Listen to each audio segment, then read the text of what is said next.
Thanks for listening to Two Girls, One Plant. We're your hosts, Madison and Jillian, and this week we're talking about gay plants. Come in.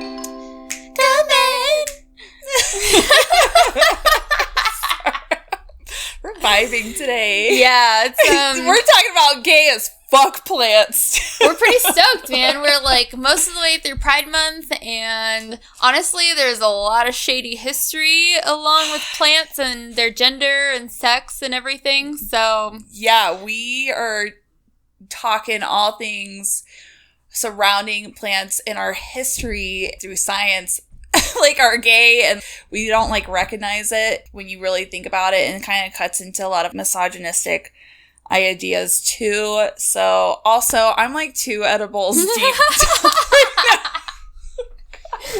Yeah. Listen, I don't have a high tolerance. Yeah, she came over to my house and I made this beautiful little, like, we have a bunch of notes that we do and like sometimes like look back at as we talk about these more Madison factual ones. Writes a book report for every episode. Hey, which is great, honestly. I studied English in English class, you know? But yeah, so I made this wonderful thing and I was so excited to like be very articulate with what we're talking about. So I'm going to try and not be a child, pretty much. We're going to get through it. It's so, you know, it's a lot of information and we really wanted to dive into it. And honestly, her book report is very well written. Thank you. So I am sure that we will get all of the important facts across with a lot of laughs along the way. Yeah, definitely. That's best of both worlds. Yes. So we're going to kind of break it up, right? We're going to start kind of with, you would call it like the heterosexuality history of plants, so to speak. Yeah. And what that is like, where sexuality of plants comes from. And so that whole piece and history of that. And then we're going to talk about different flowers and plants throughout history that have kind of become like queer symbols in the community. Yeah, even through to today. Yeah, absolutely. And how those plants have bled into the LGBT community and how we get to enjoy them and kind of where they came from. So I'm pretty excited, honestly. Do you want to do a little recap? How's your week been? My week's been so good. Okay, can we take a moment? I was going to save it for the end, but do you want to talk about our auction today real quick? Yeah. Our auction ended this morning. Yeah. And it did really, really well. Really well. It was really exciting. Yeah. Really big thanks to Adam from Not Dude for participating in that. We did also post yesterday for the Plants Create Change and how you can get involved in that. Just go to our Instagram, Two Girls, One Plant podcast. But all the information's on there, and we auction off our 3 plants, and I forget, like probably like over $400. I didn't add it all up like exactly, but probably, which is mostly thanks to Adam because he donated a really stunning philodendron white wizard and really, you know, got out the word about the auction. So big thank you to him. And currently our friends Patrick at the Botanist and Grace at the Garden Grace are both doing auctions. Yeah. So make sure to check them out. Their funds are also going to different organizations to help the Black Lives Matter movement. And hopefully other people will get involved. So you can check out the hashtag and keep up on our Instagram. We'll share any auctions that are going on in our story and in our highlights so that you guys can bid on some amazing plants for some amazing causes. Yes. Yeah, it's really awesome. So, I mean, really that like just took up a lot of focus for me. No new plant? No, that's a lie. I was like, I don't think I bought a plant. I did. I bought a Peperomia Ripple Silver Frost. Oh, but it wasn't just like the little ones. It's a big, like 2-inch across, like sized one. So I saw that and I was like, I want you. Because ripples do really well in my house. I don't know why. Wow, that's crazy. I kill everyone. Yeah, I remember you telling me about that. They're so cute, though. Mm-hmm. That's been me. What about you? What's new with you? I know, obviously, helping with, you know. The auction, of course, and working, which is crazy because not as many people are gardening now that it's June, so it's actually slowed down a lot. Yeah, really strange because I've never been in the whole outdoor gardening thing. But I did get a new plant. I got a blue candle cactus. Ooh! It's so pretty. Look, it's right there. Wait. Ah, yes, I saw it! Yeah, she's cute. She's got like a really pretty gradient. Yeah, I probably spent too much money on her, but she was so pretty. I was like, I get an employee discount, so it's okay. Yeah, it's fine. I deserve this. I deserve it. That's what I say about every plant I buy. A little bit. So I had to get it. Yeah. Yeah, it's really cute. So that's been my week. It's not too bad, honestly. You know, a lot of like emotional stress just going on because of everything happening online and everything. But I've been trying to really just refocus my intentions, recenter, and not get too emotionally wrapped up in it because it can be really overwhelming. Yeah, it definitely can be. And that's good too. Like, I don't know. I feel kind of the same way where my emotions have just kind of lowered because it's like, by this time, if people aren't wanting to learn, it's like, why waste the energy like you were 2 weeks prior? Yeah, and it's almost like I still want to put in the same amount of energy, and I don't want to lose any momentum because I feel like a lot of good is happening and there's still a lot of work to be done. But it's almost like, oh my gosh, this is going to be a really dumb analogy. Like a dog barking and like ramping up another dog, and they're like barking and barking, and like the more they ramp each other up, like the more aggressive they get.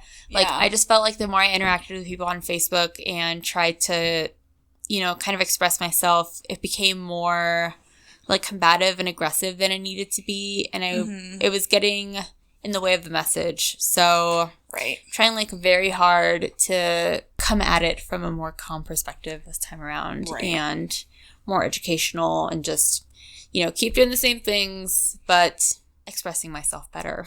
Yeah. With less like negative energy, you know? Yeah. And then like sometimes that negative energy just comes in and you're just like, I'm trying to like not be mad right now, but you sound real stupid. Exactly. I'm bettering myself, you idiot.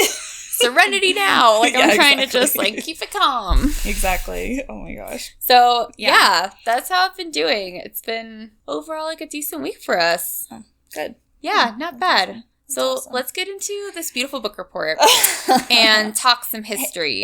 A+. Yeah. Well, so, again, kind of mentioned this is going to be the more straight side of it, of how plants kind of got classified. So back in very different times, like early 1800s, lots of people had thoughts of plants as having or expressing sexuality the way that like traditional white cisgender male see it, right? And has always been seen until recently. But during that time, like, people wanted to like categorize things. Do you know what I mean? They just wanted to be like, put everything in like in a box. Yeah. So there was like a need to kind of categorize and put everything in a hierarchy. Exactly. Yeah. Like they had to kind of organize and decide, you know, who's at the top, who's underneath. And you saw this a lot both with people in terms of race and with the plants in terms of sexuality. So a lot of this is in part thanks to Carl Linnaeus. Carl Linnaeus, yeah.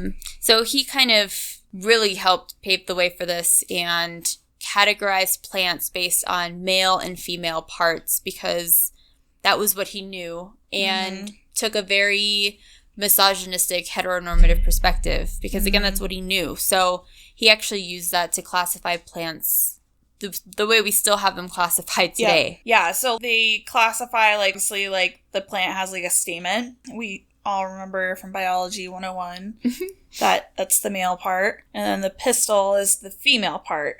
So the male part helped determine the class, and then the female part determine its order. Right. So if you think about that with the hierarchy of things, remember, class is above order. So male is above female. Yeah, it was totally prioritized in the way the plants were classified. I know, weird. In the misogyny hell? Are you fucking kidding me? Some botanist? This botanist coming out here? Father of botany himself. Yes! That's what's so crazy. He's known as the modern father of botany, or father of modern botany, or whatever the fuck. Are you... it's like oozing in misogyny. Okay, and it gets a little ickier because, as Madison informed me, he used similar prioritizations in terms of race and practiced eugenics, and so definitely classified white males above others and was very hierarchical in the way that he, thought about things and organized them. Yep. Yeah, he did it like in a racial way where he said the white male was the highest, and then he really did, in that same hierarchy of things, put it with other races and genders and just didn't give a fuck. Yeah, again, father of modern botany. That everybody credits to. Did he do other cool shit? Sure, whatever, right? It's science, cool, kumbaya. But also, he was a racial misogynistic asshole as well. and again, those were during these times where women were not in this field. We talked about it in our Women's Appreciation Month, but women were just not in the science and philosophy scene, theorizing. It just wasn't happening. So that's why, in that sense, it was hard to see women in other races. Yeah, absolutely. Women were basically allowed to collect pretty things like pretty flowers and such, and maybe have a greenhouse, but they weren't allowed to do any actual research or publish any writing, which is really how you produce a fact in academia. So they didn't have a say, and no male botanist heard their perspective when they were determining these things. Yeah. It also left them completely blind to plants that don't fit into that category. Yep. Like asexual reproductive plants that aren't male or female at all. Which, huge blind spot. Yeah, it's a very binary gender world through their eyes. So just using the words male and female is also gendering them as well, in a sense. And then because it's that binary language, those plants that are asexual or cloning themselves, where do they fit in? Right. This is the same thing we talked about when we talked about trans people and people who are non-binary, and it's it's that same relation to us that the black and white doesn't work. It doesn't, and it's just so interesting how, I don't know, it's I just like that nature is so relative to what we see. So it's just interesting to think about even back then that was just such a focus for the same issues we're having today. Yeah, exactly. Or even that our culture affects what we see. Yeah. The culture that he was in really totally consumed his work. It totally skewed his perspective. Yep. Yes. So And it was very and it's very soft words too. Going back to being misogynistic, he did blanket some terms that was soft language about the trees and shrubs were clothed in wedding gowns. So that's how our nuptial beds, but just very soft language of it, almost describing the sex organs, but it really just means husband and wife. Again, it's very soft language about the female part, which kind of like, again, is that hierarchy, go back to that hierarchy of like women are like below men. So it's just like, what the hell? What the hell? And there are terms that we still use today too. Like, so it was basically this all kind of sprung from a bleed between poetry and botany. But Carl Linnaeus adopted these same terms and they've become so common that we still use them today. Like hermaphroditic plants being castrated and flowers spread on like nuptial beds. Like we still put flower petals on wedding beds today. Mm-hmm. You know, like it's still really common practice and definitely does have like a very romantic, feminine like association with it. Yeah, that we're all supposed to get married because we're women. Yeah, and love roses all over the bed, you know? Yeah, we're supposed to like the soft, flowy flowers. Yeah. And obviously, the male part of the flower is the really long bit that pops out of the middle. Just saying. Mm-hmm. Damn. Not wild, though. Like, it's like, we're not denying that there are the haploid and the diploid. And that's like how they like with their like whole gametes thing, and like we're not denying all that shit happens in a plant, but like we gotta like use some type of language that is not relating back to a binary. Yeah, relating back to a binary that's just really limiting. Yeah. Yeah, there's no need to actually base it on like human gender because we're talking about plants anyway. We're not talking about animals. So there's no reason to really replicate or categorized based on reproduction. Even in animals, like, too. Yeah, no, they did the same thing. Animals are binaried all the time. Mm-hmm. What the hell? I know. That's not okay. I know. I wish I knew more about it. I don't know a lot about animals. Oh, God. Hi, dogs. Puppies. Speaking of animals. Yeah, right? These animals, oh my goodness. Hey. Sorry, we got the neighborhood watch, y'all. So, to go into part 2, there is some gay as fuck plants out there. There really is. I mean, as I mentioned, there's like a bleed between poetry and botany. And yes. So some of that is really deeply rooted and, again, is imagery we still get to use today. Yeah. I honestly kind of love these. Yeah, it's really, I like the choices and what we have to offer as far as like queer symbolism and flowers. Yeah, exactly. So the first one is based on the very first lesbian herself, Sappho. Sappho, bitch. Who, if you don't know, was a Greek poet who lived on the island of Lesbos. Hell which yeah. is a real place. I want to go to Lesbos.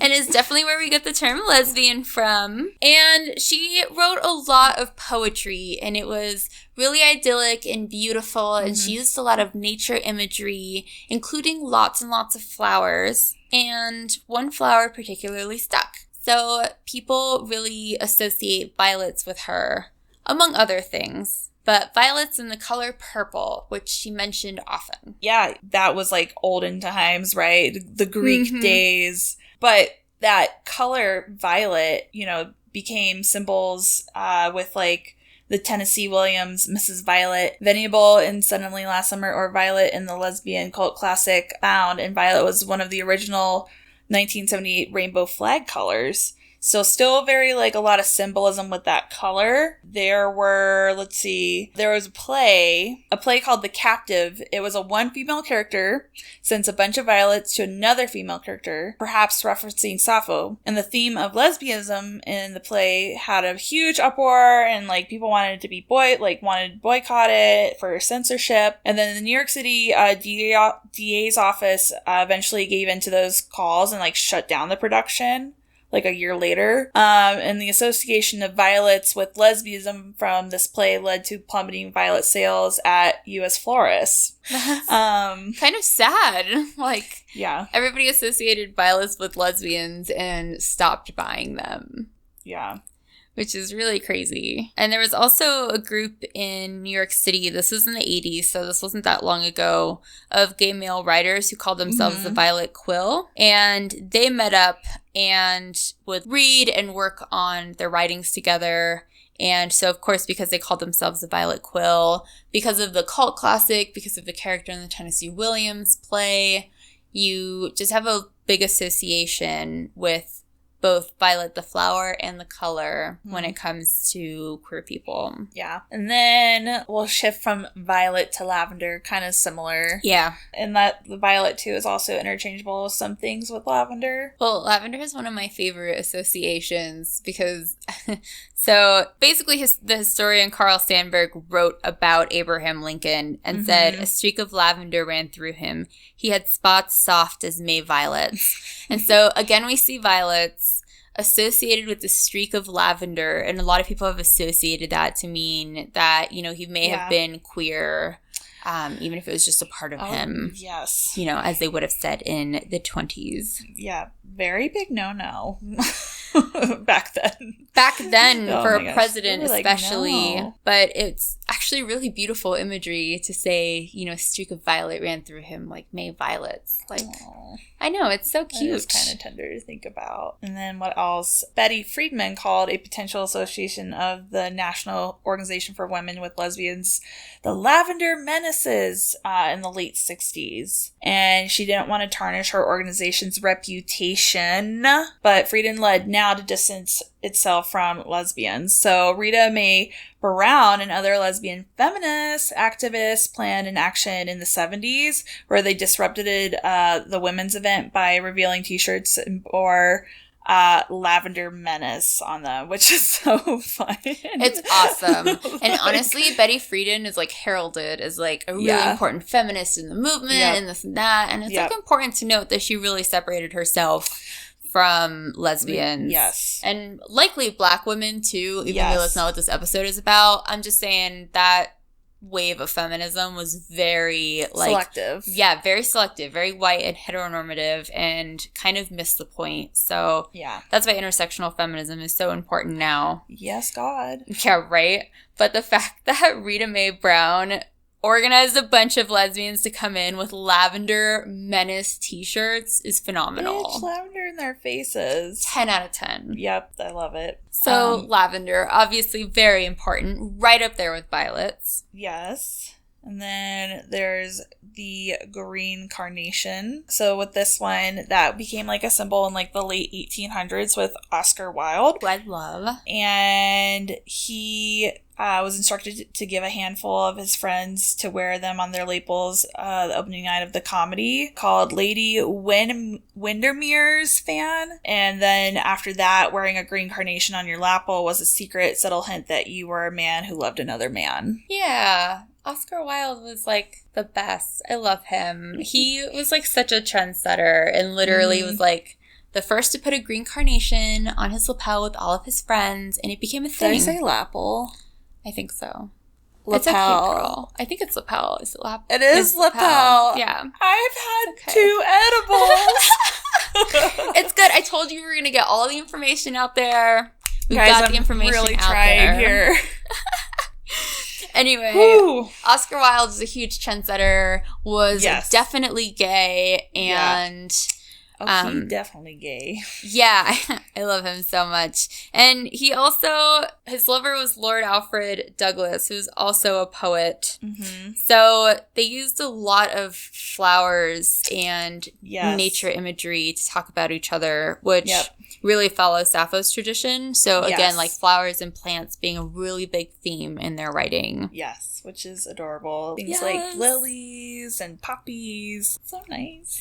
Yeah, it's so sweet. You know, there's a ton of plants that they mention and that we haven't even mentioned. Like, you could definitely look more into Sappho or Lord Alfred and check it out, see what other plants they mention. Like, I think Sappho mentions hyacinths specifically, which is really cute. Yes. Like, there are so many. And then one of my favorites, and not just because of Animal Crossing, but because honestly, it's a word that like people use to put others down, and I think it stems from this. But no pun intended. Yeah, but the history is really cute, and I think we can reclaim it. But it's the pansy. Yeah, I think this is what I've heard like the most when referring to a man who maybe be more effeminate and being called like a pansy or being sensitive, being a pansy. Like, it's a very like a derogatory term, or was, or still is. Yeah, it's definitely trying to be in the right context. Yeah. You know, people use it to demean others, for sure. Definitely. But with that being said, the history of where that word and that coin term comes from is these were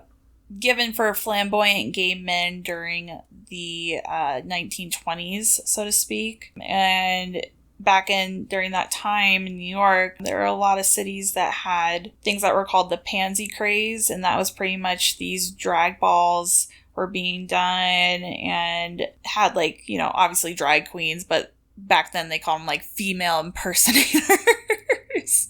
But like they were these big things, and the police would always like shut them down because it was during that craze, and what that was called during then, it's now called like the pansy craze. So they have like a tradition every year around it. But that's really where the word pansy comes from, is like just these drag queens being busted down in the 20s. Yeah, but it was a lot more than that. It was during the 20s and 30s when this wasn't really a thing at all in American culture. No. And you know, I won't get too into it, but there can be a lot of harm that comes out of the drag community sometimes.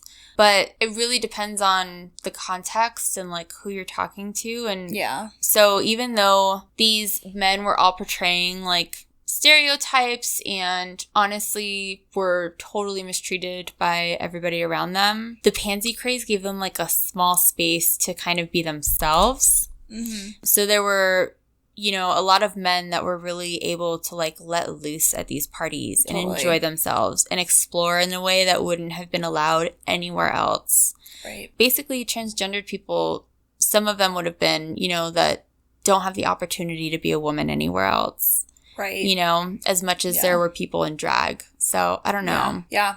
It's actually, it was like a safe space for them. Yeah, it was like a safe space, exactly. Yeah, which is crazy in the 20s and 30s to think about. No, you don't think, again, in traditional sense, when you look at, like, historical pieces, it's, again, in that traditional binary. You don't see things like being fluid with gender, traditional media. So when you see, you know, I keep wanting to say movie, but it's not a movie first, it's a book first, but it has Leonardo DiCaprio in it. The Great Gatsby, goddammit, Madison. That's, like, my most favorite book too. I'm so stupid.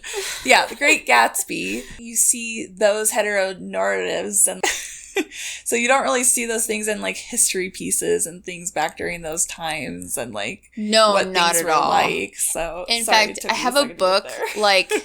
I have a book that I had to buy it in college, but it's a series of short stories that came out in the early 1900s, and they were all written by authors that we know or believe to have been gay. And you got a lot of really common themes that popped up in writing at that time to basically mask the true storyline of what was going on. So, for example, in a lot of these stories from this period of time, you had women who were older and lived together and were just single and living out their life together as roommates. And that was, like, a thing in these stories. Yeah. Which is, I mean, they're not roommates, honey. And